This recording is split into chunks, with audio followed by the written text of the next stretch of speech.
سبيل الدموع سبيل مريح. Pada saat itu teman-teman sekalian, Abu Sufyan belum tahu kalau Quraisy sudah tiba di wilayah Badr, dan ia terus menyelamatkan kafilah dengan menelusuri gunung demi gunung hingga keluar dari wilayah Badr dan keluar ke pesisir Laut Merah dan berhasil selamat dari pasukan muslimin. Sesuatu yang merupakan rekayasa Allah Azza wa Jalla, tanda kutip di sini, ketiga kelompok tersebut tidak satu pun saling mengetahui keberadaan masing-masing. Dan hal ini Allah ceritakan dalam Al-Quran dengan sangat jelas. Kembali lagi surah Al-Anfal, surah nomor 8 ayat 42. A'udzu billahi minasyaitonir rajim. Idz antum bil udwatid dunya wa hum bil udwatil quswa war rakbu asfala minkum walau tawa'adtum lakhtalaftum fil mi'adi walakin liyaqdiyallahu amran kana maf'ulan liyahlika man halaka an bayyinatin wa yahya man hayya an bayyinah wa innallaha lasami'un alim. Ingatlah pada hari ketika kamu berada di pinggir lembah yang dekat, maksudnya udwatid dunya tadi, lebih dekat dengan Madinah, dan ketika mereka pasukan Quraisy berada di lembah Quswa, lembah yang lebih jauh di sebelahnya gunung. Sementara kafilah yang sedang kalian kejar berada di bawah kalian, maksudnya sudah melampaui tempat itu, sudah berhasil lolos. Sekiranya, kata Allah, kalian mengadakan perjanjian untuk pertempuran itu, pasti kalian tidak akan sependapat dalam menentukan hari pertempuran itu. Akan tetapi Allah mempertemukan dua pasukan itu agar Dia, Allah, melakukan suatu urusan yang mesti dilaksanakan. Kata para ulama tafsir adalah memberikan kemenangan untuk muslimin dan mempermalukan orang-orang musyrik.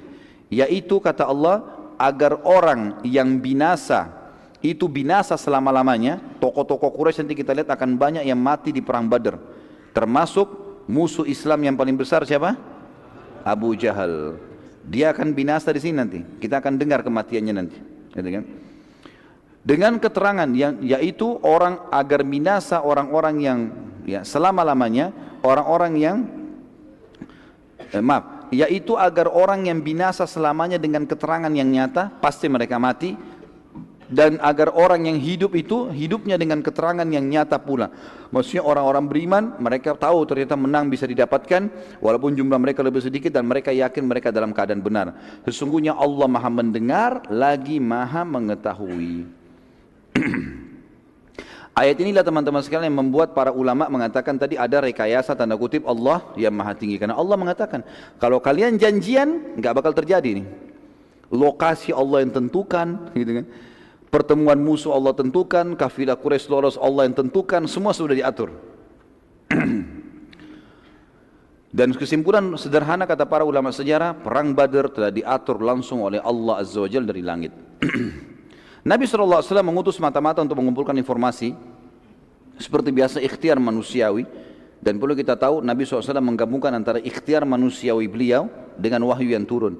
Selama wahyu belum datang, beliau ikhtiar manusiawi. Jadi kan, berusaha sampai wahyu datang meluruskan kalau salah atau membenarkan kalau benar. Nabi SAW mengutus beberapa mata-mata untuk mengumpulkan informasi. Saat itu terdapat dua anak muda dari pasukan Quraisy yang sedang mencari air. Lalu mereka lewat dari Udwatil Quswa, mutar dari gunung. Mereka tidak tahu kalau ada pasukan muslimin. Lewat tengah-tengah pasukan muslimin. Mereka tidak tahu juga kalau ini pasukan. Pikirannya kemah, orang lagi nginap malam-malam gitu. Lewat ditahan oleh pasukan muslimin. Ternyata pakai baju perang. Bahasanya bahasa orang Quraisy. Maka oleh pasukan muslimin ditangkap, ditawan. Lalu kemudian para sahabat ini dimukuli. Kalian dari mana? Kalian orang kafilah Quraisy atau dari pasukan Quraisy? Mereka bilang kami dari pasukan Quraisy. Sahabat gebukin lagi. Enggak mungkin, kok pasti kalian dari kafilah. Karena sahabat berharap ini kafilah saja yang ditemuin, bukan pasukan.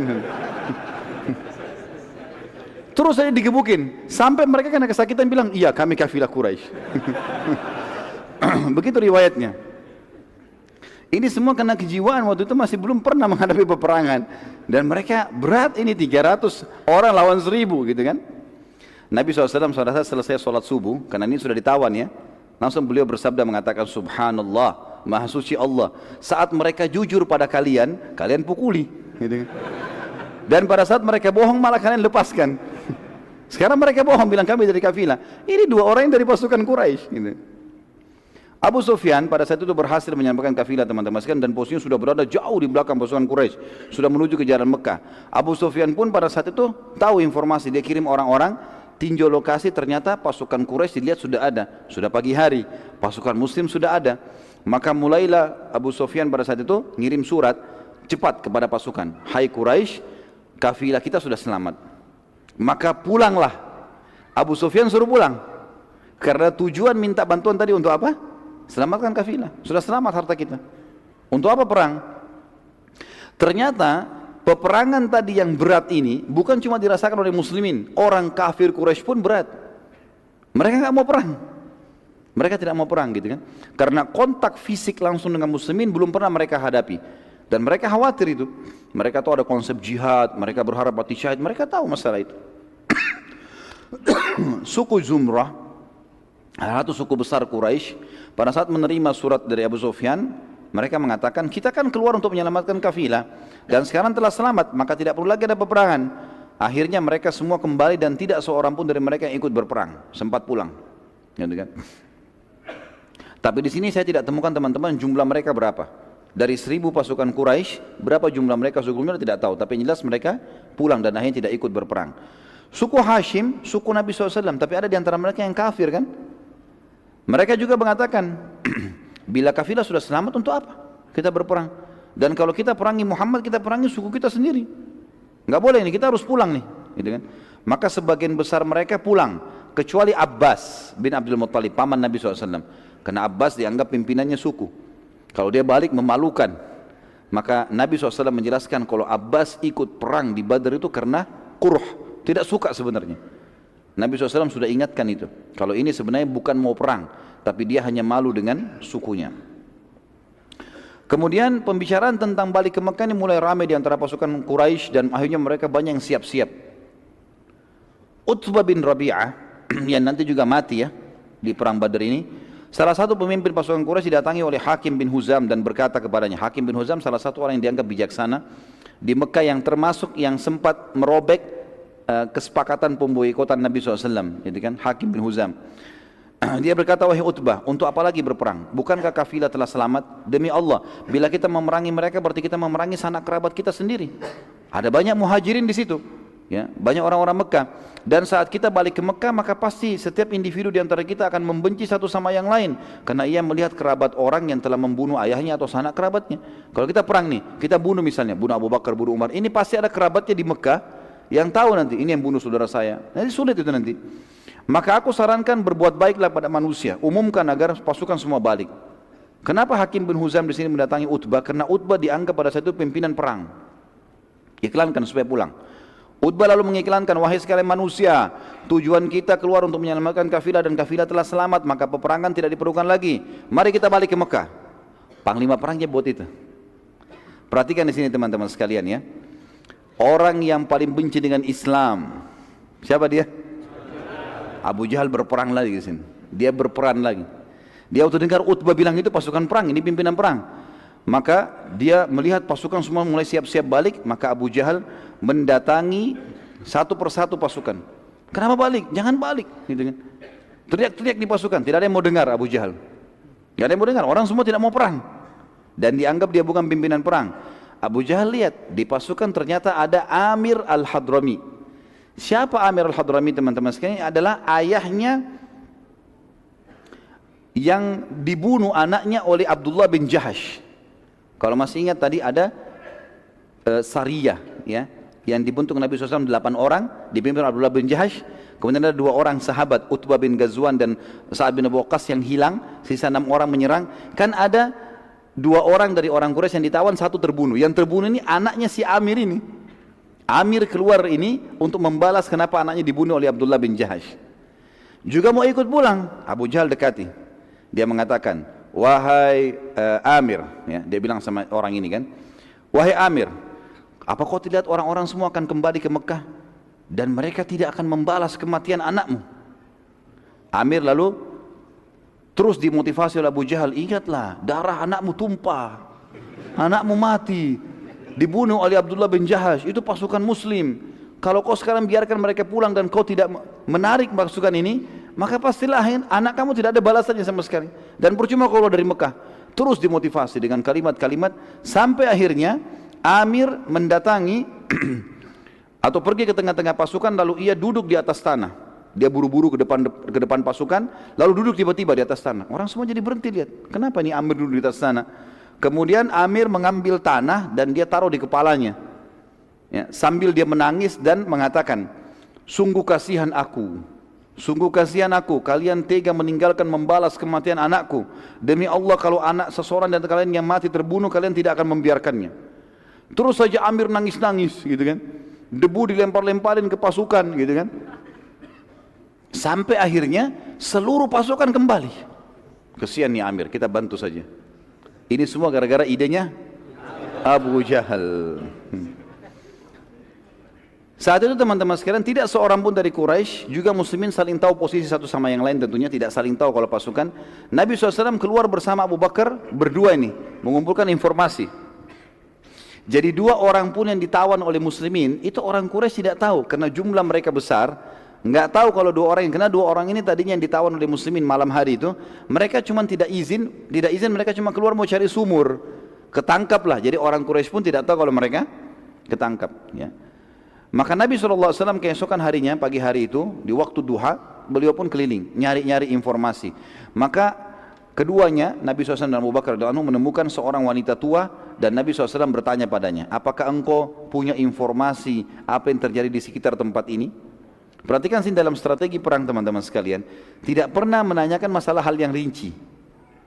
Tadi kita lihat juga kasus waktu pertama sekali Abu Sufyan mau menyelamatkan kafilah, bagaimana dia mengecek kotoran tadi unta itu, dan dia tidak bertanya apa-apa, dia cuma bilang ada orang lewat sini, oh ada 2 orang. Dia tidak tanya siapa mereka, enggak, langsung ke sana, langsung cek, oh ternyata betul, kirim surat langsung. Seperti itu.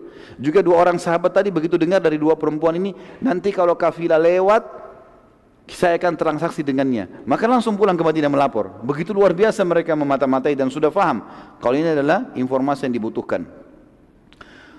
Perempuan tua ini tahu kalau di sebelah ada pasukan Quraisy. Mereka lihat, perempuan ini tahu, dia tinggal di lokasi itu. Dia tahu kafilah Abu Sufyan sudah lewat. Nabi SAW tanya, apakah engkau punya informasi apa yang terjadi di lokasi sekitar sini? Orang itu bertanya, perempuan tua ini, siapa kalian? Kata Nabi SAW, bila engkau menyampaikan pada kami informasimu, maka kami pun akan menyampaikan kami dari mana. Orang itu bilang, aku telah disampaikan bahwa pasukan Quraisy sudah keluar dari hari ini dan hari itu, dan sudah melewati wilayah ini dan wilayah itu. Bila itu benar, maka pastilah pasukan Quraisy sudah berada di belakang bukit ini. Perempuan itu bilang, gitu kan? Dan aku juga sudah mendapatkan berita kalau Muhammad keluar dari Madinah. Dia tidak tahu ini kalau Nabi SAW ini. Pada hari ini dan hari itu, dan sudah melewati lembah-lembah itu. Kalau memang benar, berarti mereka semestinya sudah ada di sini. Ditunjuk udwati dunia, lagi ada di situ, gitu kan? Maka Nabi SAW lalu bertanya, bagaimana dengan kafilah Abu Sufyan? Orang itu mengatakan, aku tidak tahu. Ini bagian dari kecerdasan Abu Sufyan tentunya juga di sini kata para ulama sejarah. Bukan memuji orang kafir, nanti dia masuk Islam. Tapi bagaimana Abu Sufyan itu sampai tidak ada satu orang pun tahu tentang kafilahnya. Sebagian ahli sejarah mengatakan Abu Sufyan menaikkan unta-untanya di atas bukit-bukit. Enggak biasa unta naik atas bukit, tapi dinaikkan di bukit, melewatin bukit-bukit. Jadi sananya akhirnya tidak ketahuan. Orang-orang di sekitar tempat itu pun tidak tahu. Orang itu lalu bertanya, kalian dari mana? Kata Nabi SAW, kami dari air. Orang-orang Arab teman-teman sekalian, seringkali kalau mau memperkenalkan dirinya, dan suku-suku Arab itu hidup di satu lokasi kalau ada mata air di situ, dan mereka beri nama. Misal mata air apa. Jadi orang taunya, kamu dari mana? Kami dari mata air ini. Jadi mereka sudah tahu seperti itulah. Maka itu perempuan yang tanya, dari mana kalian? Tanya Nabi SAW. Kata Nabi SAW, dari air. Perempuan itu tanya, dari air apa? Kata Nabi SAW, air. Selesai, ditinggal. Jadi yang dimaksud oleh Nabi SAW adalah, bisa kata ahli sejarah air, mata air Madinah tapi tidak disebutkan, atau yang dimaksud adalah kami dari sperma. Dari air, kata para ulama. Nabi SAW mengatakan kami dari air manusia, selesai. Dan tidak perlu menjawab lengkap gitu kan. Kalau dijawab perempuan ini akan memberitahukan Quraisy nanti. Setelah itu Nabi SAW sudah tahu ternyata di belakang bukit ini saja sudah ada pasukan Quraisy. Khabbab bin Mundhir radhiyallahu anhu mendatangi Nabi SAW dan bertanya, wahai Rasulullah, apakah pemilihan anda, jadi waktu itu Nabi SAW akhirnya memasang tenda-tenda, ya, mengatur kemah-kemah para sahabat, dan ternyata berada di tengah-tengah lokasi. Jadi misalnya meja ini gunung, di belakang gunung, kalau orang mau ke belakang ke pasukan Quraisy harus lewat, gitu kan, putar dari sebelah. Belakang ini banyak kebun-kebun kurma, di sini banyak sumur. Maka kalaupun Quraisy mau nyerang, mereka harus mutar gunung baru bisa berhadapan dengan Nabi SAW. Nabi SAW meletakkan pasukan berkemah di tengah-tengah lembah. Jadi bukan di dekat sumur, tapi di tengah-tengah lembah. Harapannya nanti kalau Quraisy mutar lebih dekat untuk dilawan gitu. Khabbab bin Munzir, salah satu ahli perang Ansar di Madinah, berkata, ya Rasulullah, saya ingin bertanya, apakah pemilihan tempat ini di tengah-tengah lembah ini wahyu dari langit atau hanya strategi perang anda pribadi? Dari ini yang saya bilang tadi teman-teman sekalian. Jadi Nabi SAW mempertemukan antara pendapat pribadi beliau, ijtihad kalau belum ada wahyu, dengan wahyu kalau turun untuk membenarkan itu. Kalau pendapat beliau SAW tidak sesuai dengan wahyu, maka beliau tinggalkan, gitu kan. Di sini kata Nabi SAW, ini cuma strategi perang, nggak ada hubungannya sama sekali dengan wahyu. Bukan Allah yang suruh berkemah di tengah-tengah lembah. Maka kata Khabbab radhiyallahu anhu, baik, kalau begitu Rasulullah, kami memiliki pengalaman dalam berperang dan bertahan di Madinah. Maka pendapat kami, kita tidak tepat kalau berkemah di tengah-tengah lembah ini. Yang paling baik adalah kita menuju ke belakang kebun-kebun kurma itu, di situ banyak sumur, pasukan berkemah di situ. Sehingga mereka bisa minum kalau haus, mereka bisa memberikan minum pasukan kalau lagi berperang. Dan Quraisy tidak punya sumur di situ. Kalau mereka pun mau minum, kalau habisan air, mereka harus mutar ke belakang pasukan muslimin. Maka Nabi SAW mengatakan pendapat yang baik, lalu Nabi SAW mengikuti pendapat sahabat itu. Dan ini juga pelajaran teman-teman, pentingnya orang bermusyawarah, dan bukan aib kita memberikan masukan kepada seseorang kalau memang ada pendapat yang lebih baik. Dan Nabi SAW menunjukkan kebijaksanaan beliau untuk mendengar apa yang disampaikan. Pada malam harinya Allah yang Maha Suci menurunkan rahmatnya untuk meringankan peperangan bagi muslimin. Allah yang Maha Suci menurunkan pasukan bantuan dari malaikat dan menurunkan hujan pada saat itu agar tanah yang ditempati kaum mukminin jadi basah. Dan yang turun kepada kaum muslimin adalah hujan gerimis. Hujan gerimis, sehingga membuat seluruh pasukan muslimin malam itu tertidur karena lembutnya air hujan, halus sekali lembut, gerimis, maka mereka ngantuk tertidur. Jadi mereka istirahat, dan tanah di tempat mereka pijak itu menjadi basah, tapi basahnya tidak becek. Karena padang pasir teman-teman, kalau terlalu kering berat untuk dijalani. Kita kalau jalan di padang pasir itu cepat capek, berat, tanahnya kering. Atau kalau basah sekali becek juga jadi berat, maka dia harus dibasahin sedikit saja, maka menjadi bagus tanahnya, mudah untuk dilewati. Allah buat seperti itu keadaan di tengah-tengah pasukan muslimin. Dikatakan di sini, atau saya tulis teman-teman sekalian, pada malam harinya Allah Maha Suci menurunkan rahmatnya untuk meringankan peperangan bagi muslimin. Allah Maha Suci menurunkan bantuan dari malaikat hadir pada malam itu, menurunkan hujan agar tanah yang ditempati kaum mukmin jadi basah dan ringan, yang memudahkan mereka melangkah juga mengambil air dari sumur nantinya.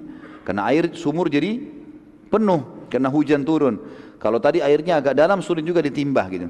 Sementara di lokasi kaum musyrikin turun hujan yang sangat lebat di sebelah gunung ini. Hujan lebat sampai becek semuanya. Becek semuanya, jadi kotor, baju mereka jadi basah, gitu kan. Sehingga jadi berat badannya, berat tanahnya, gitu kan. Unta-unta mereka juga jadi berat, bahan-bahan yang mereka bawa semuanya jadi basah. Hujan lebat, gitu. Sehingga lokasi tanah mereka becek dan membuat langkah-langkah mereka berat, serta mereka jadi letih pada malam itu karena tidak bisa tidur, gitu kan. Juga membuat mukminin dengan hujan gerimis tadi menjadi mengantuk, dan mengantuk ini ternyata adalah cara yang paling tepat menghilangkan rasa takut. Orang kalau takut, kemudian dia ngantuk, takutnya hilang, tidur akhirnya, gitu.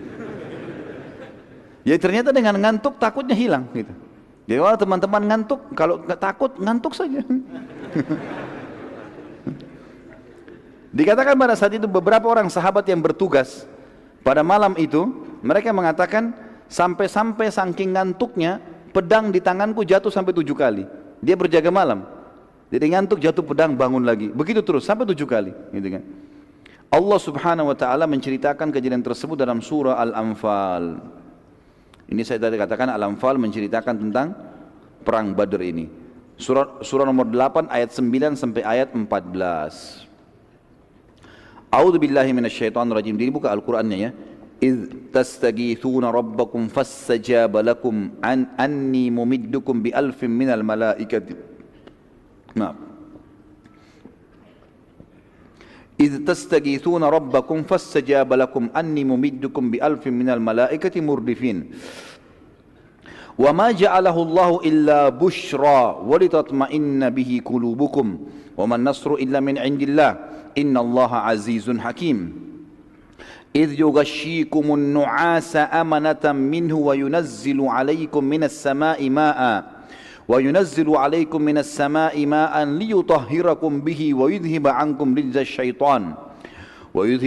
رجز الشيطان وليربط على قلوبكم ويثبت به الأقدام إذ يوحي ربك إلى الملائكة أني معكم فثبتوا الذين آمنوا سألقي في قلوب الذين كفروا الرعب فاضربوا فوق الأعناق واضربوا منهم كل بنان ذلك بأنهم شاقوا الله ورسوله ومن يشاقق الله ورسوله فإن الله شديد العقاب ذلكم فذوقوه وأن للكافرين عذاب النار. Ayat 9-nya, ingatlah ketika kamu memohon pertolongan kepada Tuhanmu atau kalian memohon pertolongan kepada Tuhan, minta kemenangan. Lalu diperkenankan untuk kalian, atau di sini bisa dikatakan dikenankan untuk wahai Muhammad SAW. Sesungguhnya aku akan mendatangkan bala bantuan kepada kamu semua dengan 1000 malaikat yang datang berturut-turut. Ayat 10-nya, dan Allah tidak menjadikan bala bantuan itu melainkan sebagai kabar gembira dan agar hatimu menjadi tentram karenanya. Dan kemenangan itu hanya dari sisi Allah. Sesungguhnya Allah maha perkasa lagi maha bijaksana. Ayat 11, ingatlah ketika Allah menjadikan kalian semua mengantuk sebagai suatu penentraman darinya. Jadi hujan gerimis turun, ngantuk. Jadi hatinya jadi tentram, hilang rasa takutnya. Dan Allah menurunkan kepada kalian hujan dari langit untuk mensucikan kalian dengan hujan itu dan menghilangkan dari kalian gangguan-gangguan syaitan dan untuk menguatkan hati kalian dan memperteguhkan dengannya, dengan hujan, telapak kaki kalian. Jadi tanahnya jadi basah tadi, kakinya bisa lebih mudah untuk menyerang musuh nantinya. Kemudian ayat 12 ya, ingatlah ketika Tuhan mewahyukan kepada para malaikat, sesungguhnya aku bersama kalian, maka teguhkanlah pendirian orang-orang yang beriman. Kelak aku akan jatuhkan rasa ketakutan di dalam hati orang-orang kafir, maka penggallah kepala-kepala mereka dan potonglah tiap-tiap ujung jari tangan mereka. Jadi perintah Allah kepada malaikat. Nanti kan kita pelajari setelah perang Badar bagaimana Nabi SAW mengatakan, maukah kalian tahu mana korban kalian, mana korban malaikat? Maka para sahabat mengatakan, ya Rasulullah. Kata Nabi SAW, kalau kalian temukan di bekas tebasan leher ada bakar, luka bakar dan jari-jari terputus, itu adalah korban malaikat. Karena Allah menyuruh itu, menyuruh malaikat penggal leher-leher mereka dan potong jari-jari mereka. Ayat 12 Al-Anfal. Ayat 13-nya, ketentuan demikian itu adalah karena sungguhnya mereka menentang Allah dan Rasulnya, dan barang siapa yang menentang Allah dan Rasulnya maka sungguhnya Allah amat keras siksaannya. Ayat 14, itulah hukum untuk mereka di dunia, dan maka rasakanlah hukuman itu bagi orang kafir. Sungguhnya bagi orang-orang kafir itu masih ada azab di akhirat nanti. Sa'ad bin Mu'adz radhiyallahu anhu, sahabat Nabi yang mulia yang kita sudah tahu masyhur, pimpinan tadi Aus, berkata pada Nabi SAW, wahai Rasulullah, sungguh anda sudah lebih tahu apa yang akan terjadi, peperangan apa yang akan terjadi, dan di Madinah terdapat saudara-saudara kami yang bukan tidak ikut dan mendukung anda karena takut, tapi mereka tidak tahu kalau terjadi peperangan. Niscaya kalau mereka tahu, mereka tidak akan meninggalkan anda sama sekali. Bila anda setuju ya Rasulullah, kami akan jadikan buat anda kemah di belakang pasukan, dan kami siapkan pula buat anda tunggangan khusus unta yang terbaik kami. Bila kami menang, maka itulah harapan kami semua. Tapi bila kami kalah, anda masih bisa menyelamatkan diri ke Madinah dengan menunggangi unta tersebut dan bertahan di Madinah, sehingga Islam tidak hilang. Karena kalau anda juga ikut mati, maka habis Islam ini. Artinya di sini ikhtiarnya Sa'ad radhiyallahu anhu sebagai manusia. Maka Nabi SAW berkata, sungguh pendapat yang baik. Lalu orang-orang Ansar membuat kemah khusus buat Nabi SAW untuk berteduh, dan Nabi SAW dari situ memantau peperangan. Nabi SAW lalu membagi bendera-bendera peperangan keesokan paginya. Ada bendera dipegang oleh Ali bin Abi Thalib, ada bendera dipegang oleh Mu'adz bin Umair, ada yang juga yang lain-lain dipegang oleh beberapa orang-orang Ansar. Saat tiba pasukan Quraisy, mereka sempat bingung karena tidak ada air. Ya. Waktu mereka rupanya tiba di situ, mereka minum, mereka berpikir nanti di setiap lokasi bisa mampir untuk ambil air. Cari air, nggak ada air. Pasukan kehabisan air. Hujan ada di mana tapi becek jatuh ke tanah, nggak ada yang bisa diambil. Sumur adalah di belakang pasukan muslimin. Lalu pada saat mereka siap-siap mau perang, kondisinya lemah karena semalam tidak tidur, badan mereka basah, logistik mereka basah, air mereka kehabisan, gitu kan? Jadi banyak hal yang Allah SWT sudah persiapkan di situ. Lalu mereka begitu pula muslimin sudah siap-siap perang. Saat melihat keadaan sudah akan terjadi peperangan, Nabi SAW mengangkat tangan beliau dalam kemah berdoa kepada Allah, dan beliau terus berdoa agar meminta kepada Allah diberikan kemenangan. Dan Abu Bakar waktu itu bersama dengan Nabi SAW di kemah mengawal beliau. Nabi SAW lalu menutup wajah beliau SAW dengan jubahnya dan berdoa, ya Allah, bila engkau membiarkan kekuatan ini muslimin musnah, maka tidak ada lagi yang tersisa di muka bumi orang yang akan menyembahmu. Lalu Nabi SAW terus berdoa sambil menangis. Lalu Abu Bakar merasa iba dengan Nabi SAW, mengatakannya, Rasulullah, bukankah anda sudah janjikan kemenangan? Bukankah anda adalah Rasulullah? Untuk apa kasihani diri anda? Ringankan doa anda. Sungguh Allah tidak akan menyusahkan anda. Maka Nabi SAW pun mengatakan, wahai Abu Bakar, sungguh doa itu adalah sebuah perintah.